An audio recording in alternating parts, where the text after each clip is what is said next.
I pulled up All Music. Man, you've got a really cool credits list. Oh, thank Kenny you. Rogers, and I'll just throw some of these names at you. And if you have a story you want to tell, then just Sure. jump out and say Ronnie Millsap, Yeah. of Yeah. course Tina Turner, Anne Murray, Mm-hmm. Travis Tritt. Travis Tritt. Oh, Travis. Well, Travis, I didn't write songs for, but I played on. I tell you one thing I really loved to had the honor of playing on was "Can I Trust You with My Heart" that Travis Tritt did years ago, and it was really, he was a cool guy. I mean, I'm sorry he's not out in the.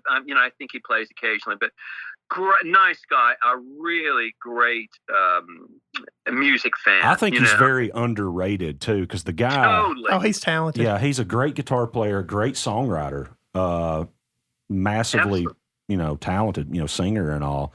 Absolutely. And that particular song I just really loved. It was a really unusual thing because they were thinking of putting like big strings on it, but what I used on that track, and you can just barely hear it in the background, but I don't know if when you were at 79 Grand, did you ever see that little hand pump organ? It's called a harmonium. Yeah. Little tiny box. Yeah. Well, we used that on that particular song, and we were, that was in the days when the budget was free, and go for it, do whatever you want. The producer said, "Well, why don't we kind of track that up to make it sound like a string section, and we'll very speed it." So we did about 6 tracks of this, this harmonium thing, and we would play it. We'd very speed the tape up, and I would play it in another key a lot faster. And then we bring it back to the original tempo. And it was really hard getting the tuning right. But we got it back, and it sounds like this big organic, orchestra. And it was the coolest sound, but it's one of those that, you couldn't do that. You can't do it on a plug-in or anything. I mean, this took probably four hours to do. Wow. Yeah, I have a harmonium plug-in. Cool. It sounded cool. Those were the days when you can, screw around a lot, Well, so I see you worked on Trouble for Travis Tritt also, which was the Elvis song, right? So, yeah, the Elvis song, that was fun. And it's showing piano, organ, and harmonium on that also. So is that... That was true apart from the piano, because I think that ended up, I don't know if you've ever heard of Pig Hargis, the keyboard player in Nashville. I haven't.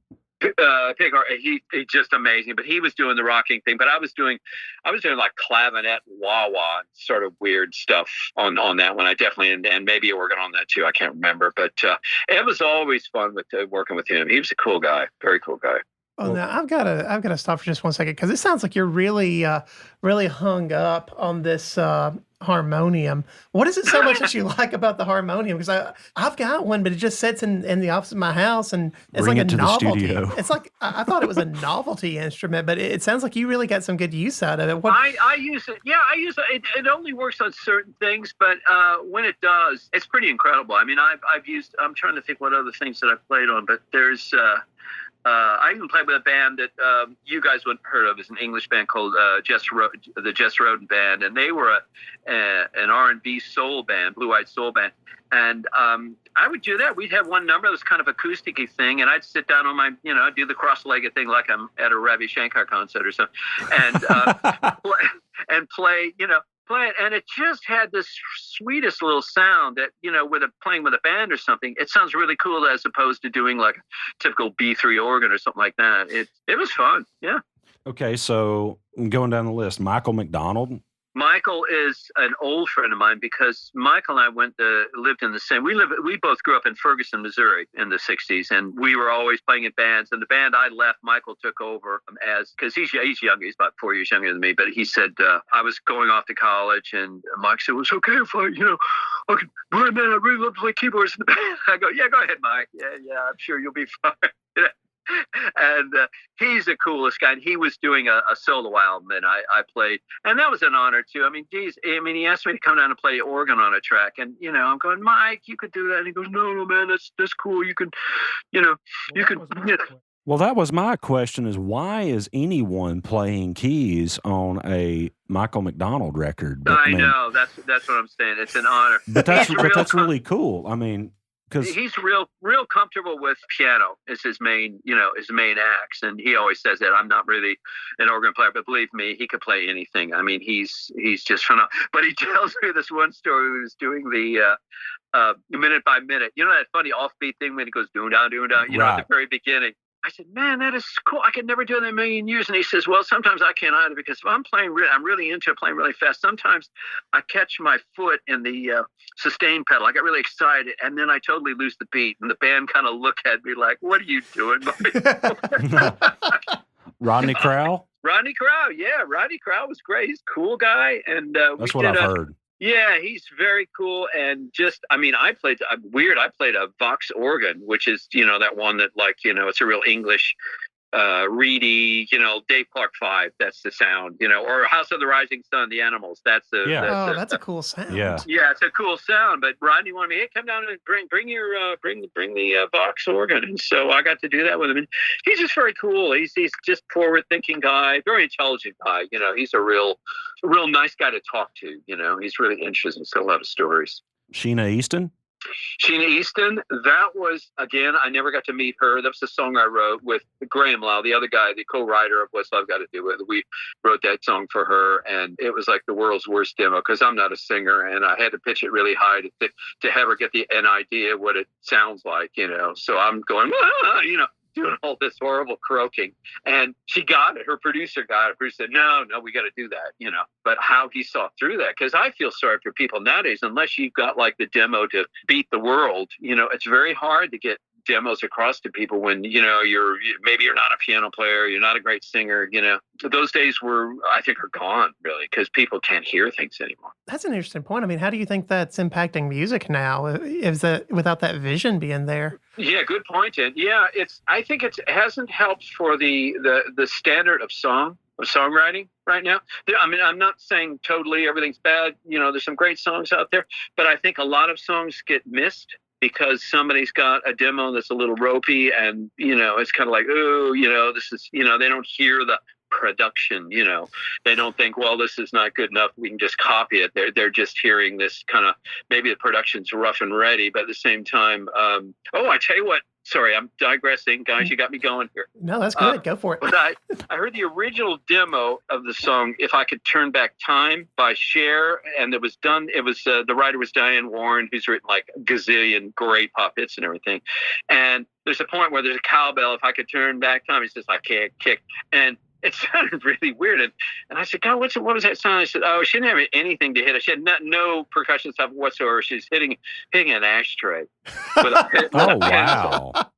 It works. But when you hear it, you think, oh, I get it. That's cool. That's what she's trying to do, you know. And I think that's a sad thing that A&R people and record companies don't, you know, they don't have that vision like a lot of people did years ago. A lot of old, you know, record company people could say, yeah, that's it. You know, I can tell. They don't care about the ashtray. They know it's a great song, you know. Well, let me ask you this. This leads me to a question because, again, I've been in demo world a lot here lately.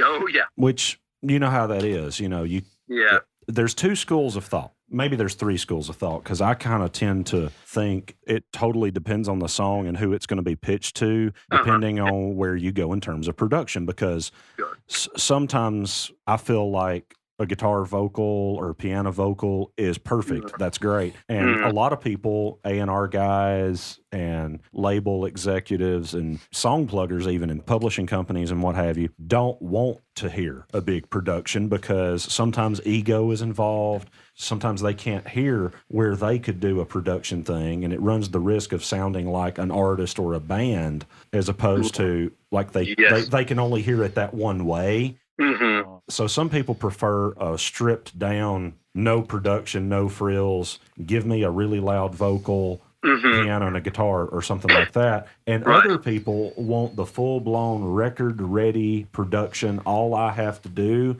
is take this singer's voice off, slap the artist I want it to on there, and boom, ship it, we're done. We don't even go back in the studio and re-record it, or maybe they go in with their musicians and pay those musicians to try and copy what they did, so they get a production credit on it, and they claim the idea. But there's two opposing schools of thought, and to me, I think they both have their place. But I'm interested in what is your thought on that? Yeah, that's a really good point of where do you go? What do you do? And I haven't really sat down It'd be interesting. I should do that sometime. The songs that actually got recorded and maybe were successful or, got somewhere. Well, what I've tried to encourage clients, like songwriters, to do is if it's a song that we really, really believe in, let's do both.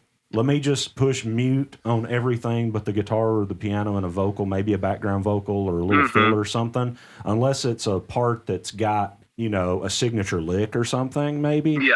But I think what the one thing that I felt like I've always done with my demos that some were, fairly rough and ready, but I've always tried to, besides a great singer, obviously, which it's always helpful, or somebody that interprets the song. That's very important. But the second thing I think is the rhythm, the beat. So you've got somebody singing and you got something underneath that's creating like, okay, here's a verse, here's a groove, boom, fantastic. Hit the chorus, it lifts a little.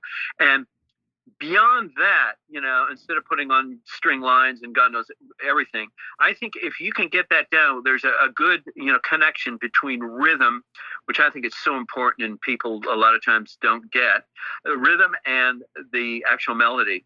If you get those two sold, then it doesn't matter how big, if it's a 3-piece, 4-piece, 5, it doesn't really matter.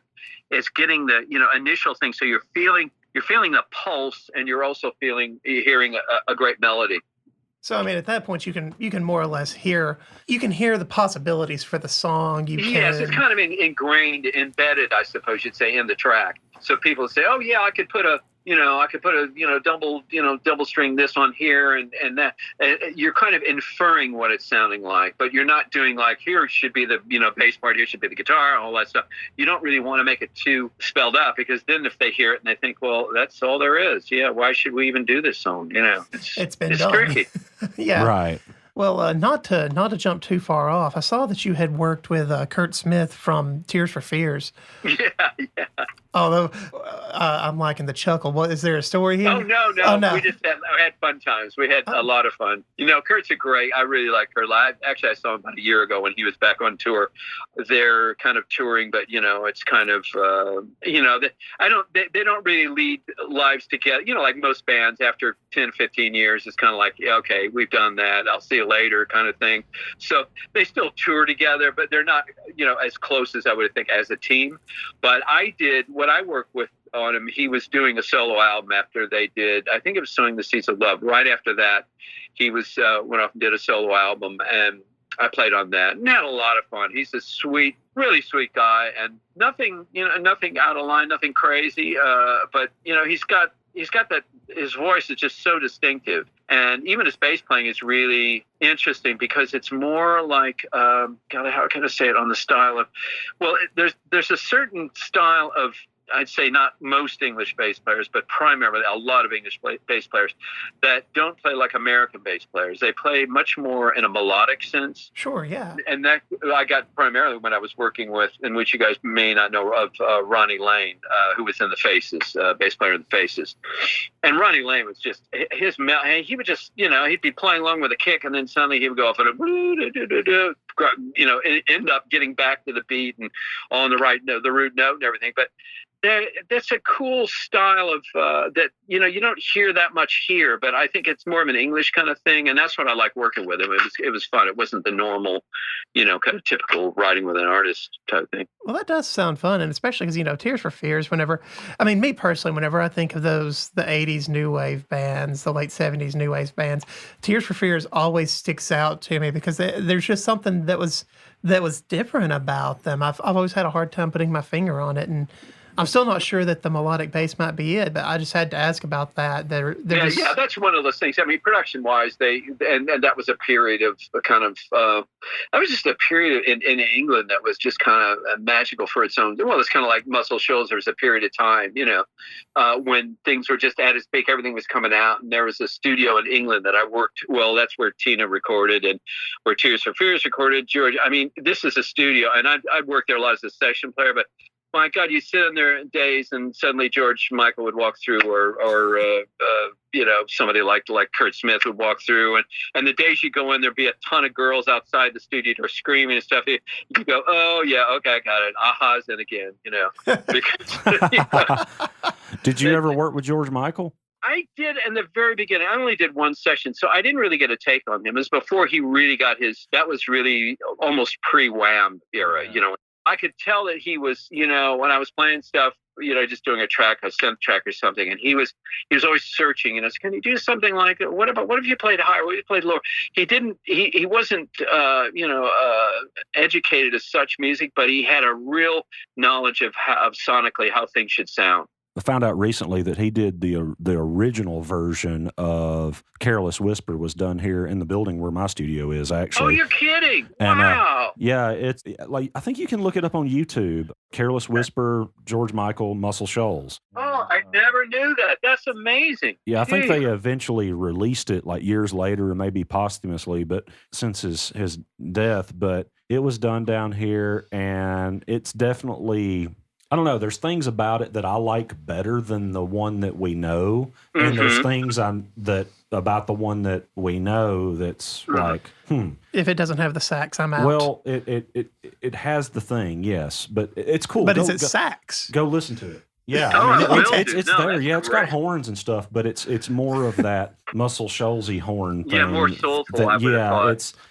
Well, it's cool. A little more room sound kind of thing. Mm-hmm. It's different. I mean, you hear it, you're like, okay, I get that. But it's like the production was not. I think they made the right move personally by redoing the song. However, and I think the one that ended up being released was definitely better in most ways. But there were some elements of the other version. I'm like, man, that was really cool what they did there. Yeah. Oh, I love that. And I bet if he had survived and carried on, I bet he probably would have done something more like that, do a whole project like that. Yeah.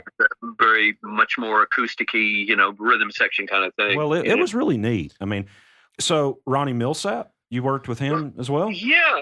What was that like? Oh, well, again, I never got You never got to meet him later on. I did meet him later on. I tell a lie. Yeah, I did see him later on. That was written in England, again, with this guy, Graham Lyle. And he and I wrote the song, and it was done by, Ronnie did it, and also Paul Carrick did it. And that's a song you're a co-writer on, right? Yeah, co-writer on. Yeah, co-write that. And I was really proud of the demo we did, because the demo, it got sent to Nashville, and Rob Galbraith, I think is his name, was producer. He was an old pal of Ronnie's, did it. But I remember being in England when we finished it, and I got a call from him saying, "Hey man, how did you get this, this sound?" And I had to go through the whole thing of how we got the sound from the beginning of the song or something. And it was a fun one to work on. I mean, I had the rhythm down, and my writing partner, Graham, who's a lyricist, but also a great guitar player. And I played him the track. He said, "God, that's a great rhythm. I love it. And I'll come back with some lyrics." The next thing he came back and he said, "Yeah, I got this idea. It's called Button Off My Shirt." And I went, "Ooh, what were you smoking last night?" That's a good title. Yeah, it was kind of weird. I thought, "Well, are you sure about that?" And he said, "No, it's about somebody say, you got hurt by somebody, but you know what? I'm over that now. You're just like a button that fell off my shirt. I'll replace it." Yeah, that's such a good song. I'll find somebody else, And it turned out to be real. It was I always enjoyed that song. It was a lot of fun to do. That's a really good song. I love a lot of Ronnie Millsap stuff. Oh yeah, it's so, and he did a really good version of it. I mean, he really nailed it. Again, knew the rhythm. He got the rhythm straight away. Before we move on, you mentioned being in England. So you were there, you said, 20 years? Yeah. Mm-hmm. So what was it like in England in those days? I've never been there. That's a bucket list. I've got to go. You got to go. I got to go do the typical cheesy tourist stuff, Yeah, you got to do all the tourist stuff. Go walk across Abbey Road. But, it's kind of like when people say, "I can't wait to go to Nashville and see all these old honky-tonks and stuff." And it's kind of like, well, you got to tell them, well, it's not like it used to be, And London's not. But at the same time, I mean, it was a magical place when I went over there, because I literally got there with I think I had $10 in my pocket. I went over with a girl. Do you want me to tell you the story? If I can. Go ahead, yes, man. Please. Okay. Please do. Well, this girl singer from St. Louis who I played in soul bands with, she called me. At the time I was living in Los Angeles, and she said, "I'm going to England. I got a record deal. Do you want to be my my MD and play piano and score stuff?" And I went, "Oh yeah, hell yeah." And so they got over there, but she married this really strange guy. And his only claim to fame in the music business was he designed clothes for the Tiny Tim wedding on network TV. Tiny Tim was this kind of ukulele player in the 60s, weird. That earworm of a song that's about all he knew. That's what he knew about music. Yeah, there you go. It'll stay with you for a long time. My brain is tiptoeing through the tulips right now. Tulips, you got it. Make it go away. I'm sorry. How did that song ever become popular? Anyway, sorry. How did that happen? Exactly. So anyway, I arrived, and this is her manager. It was a complete nutcase, real weirdo, and all sorts of strange stuff going on with this guy. But he said, okay, record company's coming down next week. We got to get like 5 songs ready for them. So what I want you to do is, they were living in this huge country house outside of London. It was a beautiful place outside of London. That's where I was staying. And he said, okay, go into London and find this blues record shop and get as many records as you can carry on the train down, because I didn't have a car or anything. So I got about, 50 albums. I'm weighed down by these albums. And I took all these old, Lightning Hopkins, Muddy Waters, all this old stuff back to the place. And this guy, again, like I said, knew nothing about music. And he said, okay, put a record on. So they had the record player right next to a piano. And they put on a record, and somebody would be saying, I woke up one morning. I said, yeah, that's great. Write that down. I said, okay. I woke up one morning. And then put another record on. I put another record on, and some guy's singing, My Baby Left Me. Oh, great. Yeah. I woke up one morning, my baby left me. So we do this for like 2 days straight. Endless cups. We're writing. It just totally rips off of everything. So we're getting ready. The record company head comes down, and he says, okay, what do you guys got? Okay, play us a song. So no tape. We just played it. I played the piano. She sang. And the record company, there was just a dead silence after the first song. And he said, quite frankly, that's the biggest load of rubbish I've ever heard in my life. The deal is off. Bye. Wow. And he left. So her manager then said, well, I know what you do. My dad's got money. I'm going to go back to New York City, and we'll go back to New York City and get some money, come back. You stay at the house. Give me your plane ticket. I'll validate it so you can stay longer. All right. Yeah. Big mistake. Yeah. Here's my plane ticket. I never saw him again. Oh, wow. Wow. I was sitting in this house with a dobro player who they also hired over from New Jersey. And he said, man, this sucks. I'm going back home.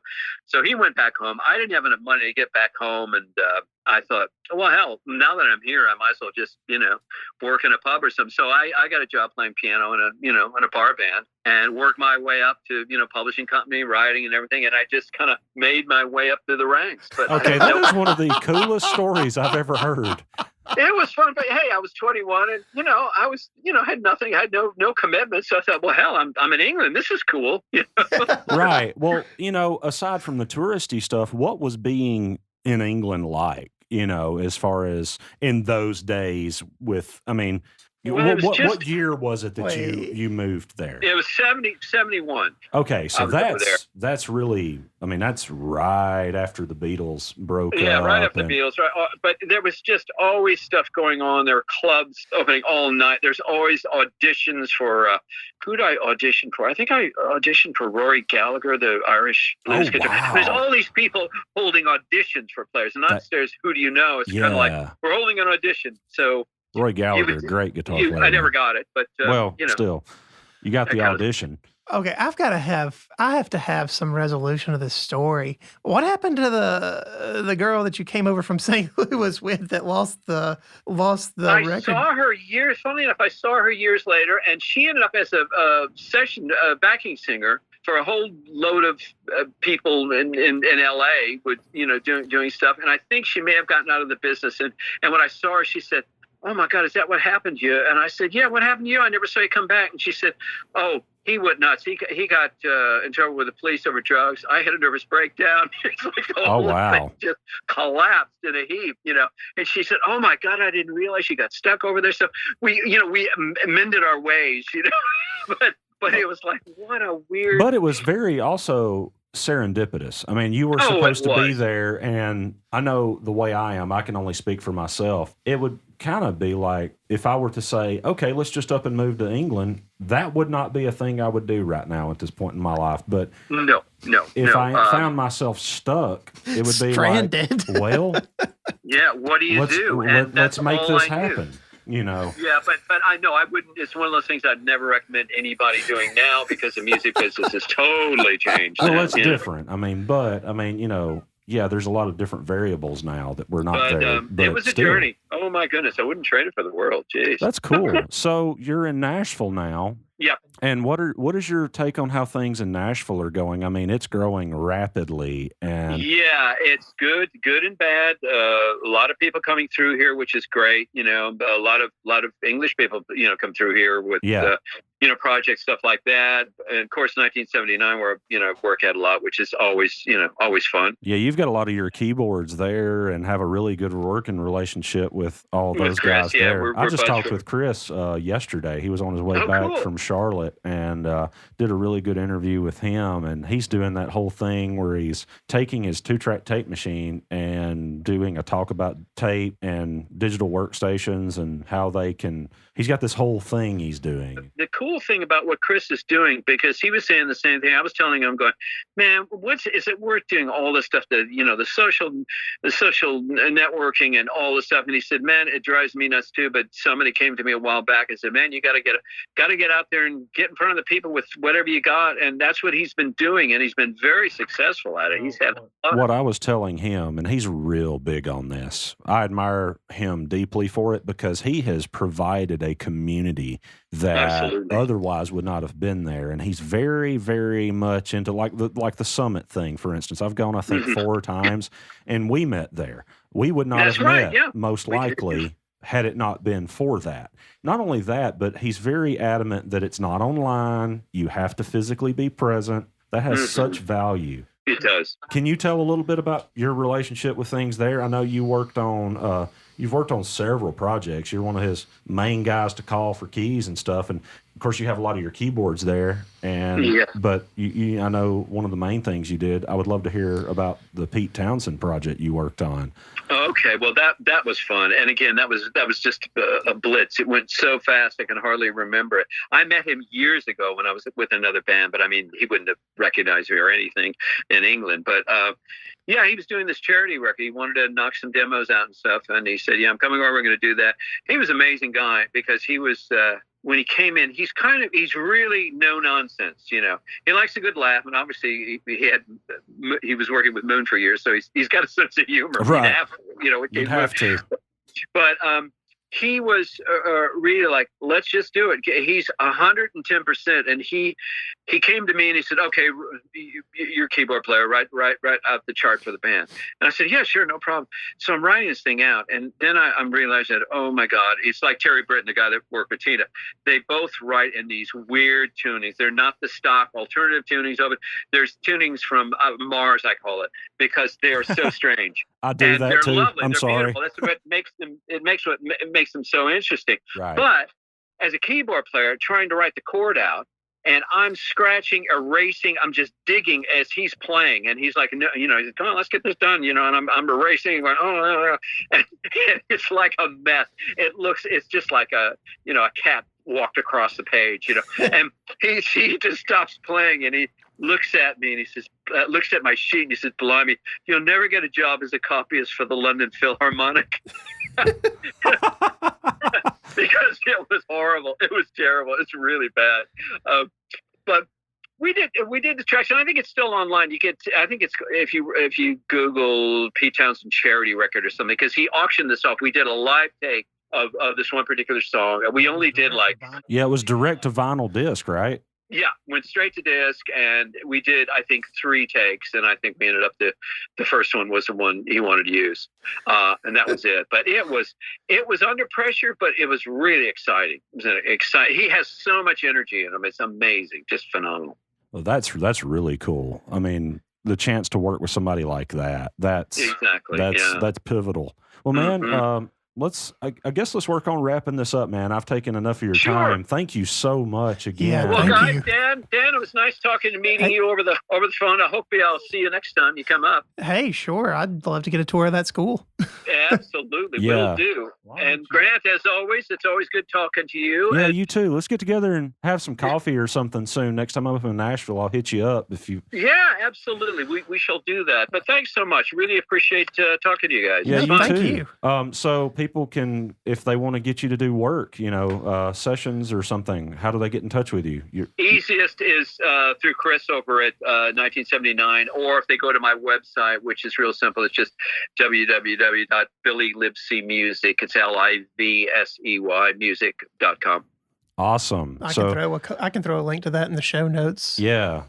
Sure. Before we close, one question I would like to ask Sure. that I forgot to is, what would you tell 17-year-old Billy? Advice, like if you were to go back in time and tell yourself, I guess in a different way of asking that question, what advice would you give someone that's trying to get into the music business? Never give your plane ticket to a stranger. You're just stranger. No, the other thing That's is not bad take up- advice.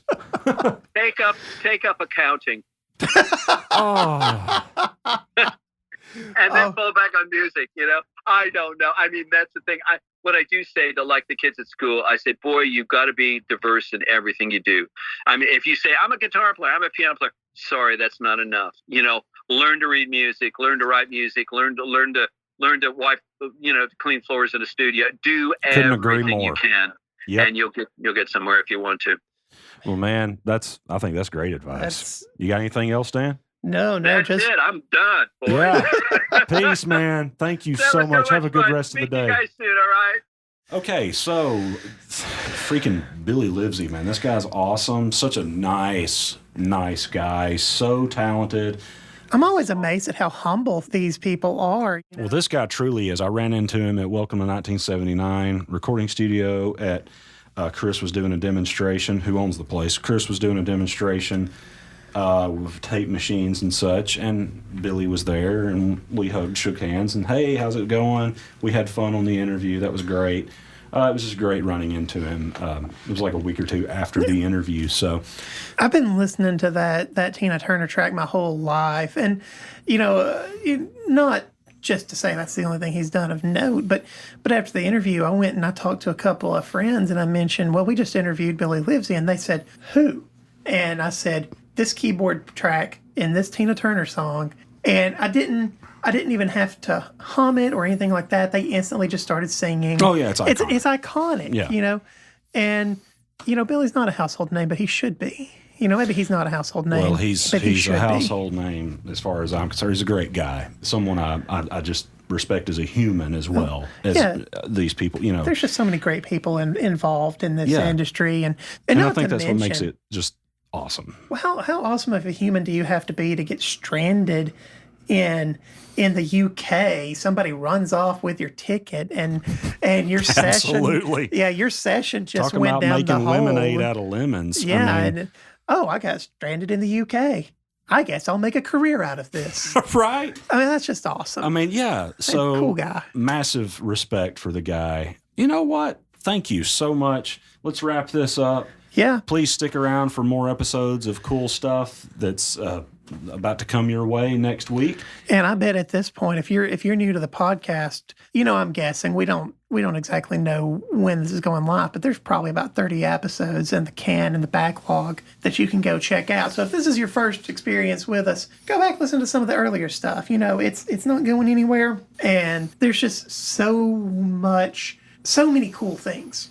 Yeah, if you guys haven't listened to like Jan Brusso, who's an artist and photographer and painter and extraordinaire, or like April Houghton, she's an entrepreneur in the Shoals area, I highly suggest you listen to those. There's a few, Robert Klein Jr., he's a musician who is basically against the grain in an industry as a musician of like, oh, well, there's not a lot of money to be made as a quote-unquote touring musician. It's not a quote-unquote household name.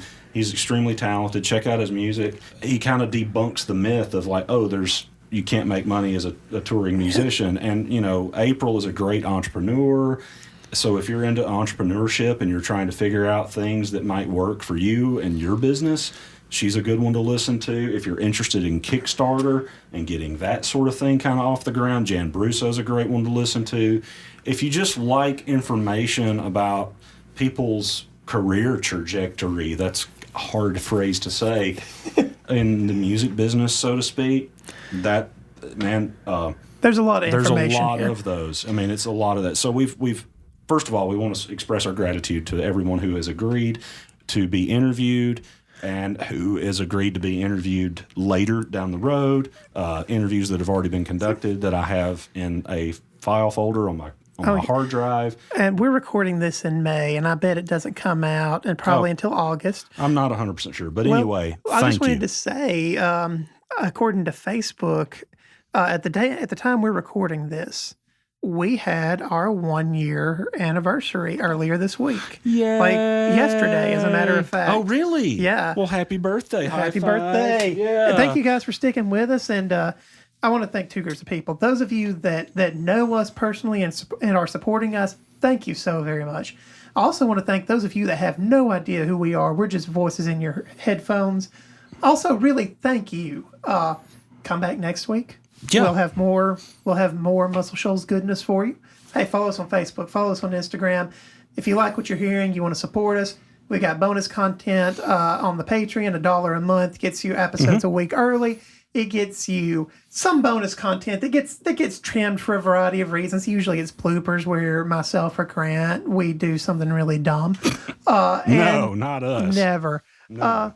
But hey, if you just want to find a way to support us, because hey, the podcast is free. It's always going to be free. We're not going to charge you for it, but it's not free for us to make. So if you just want to chip in a little bit, and I've kind of started to think of this whole thing as sort of a documentary of sorts, because we've started delving into parts of the Shoals history that I haven't even thought about that. Well, we're starting to pick up on things that they're not talked about very much. And in a way, we're documenting things that nobody's going to talk about because, okay, so there was another studio, on 2nd Avenue in Sheffield.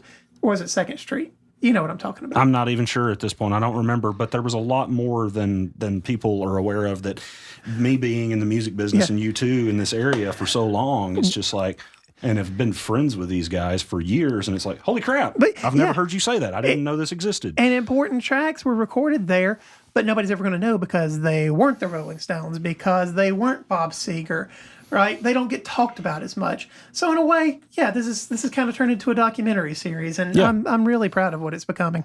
Also, this is prior to a conversation, but just kind of a little bit of a teaser here.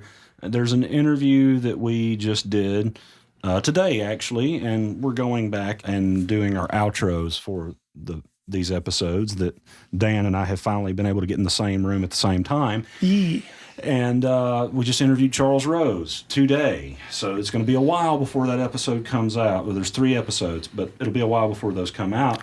But like, he spoke of being introduced by Jerry Wexler at the original Muscle Shoals Sound at 3614 Jackson Highway, and there sits Bob Dylan, co-producing who's a record. Co-producing, and I can't remember who it was he said, but anyway, heard about that. The Muscle Shoals horns are playing on it, and yes, Bob Dylan. I've always heard that Bob Dylan was not at the original Muscle Shoals Sound, but there he was. And I've actually called myself debunking the myth that he was. So my apologies to anyone who I gave false information to. He did not record his records there. He recorded them here, where my Heartel Studios is located, in currently the Cypress Moon Studios building by the beautiful singing Tennessee River. That was the second location of Muscle Shoals Sound from 78 till 2005. He recorded Saved and Slow Train Coming, which Charles Rose and Muscle Shoals Horns, they were all involved with the Slow Train Coming record. But apparently Bob was producing at the original Muscle Shoals Sound, so that was kind of his introduction, which I guess is why he came down here and, his relationship with Jerry Wexler and things. So I had no idea that was ever a thing. So, hey, you learn things. It's very fascinating. If you're just jumping in, if this is your first or second episode that you've listened to us, then hey, there's a lot more where that came from. If you've been with us a long time, hey, what are we telling you? You already know. Thanks for listening. We'll see you next week.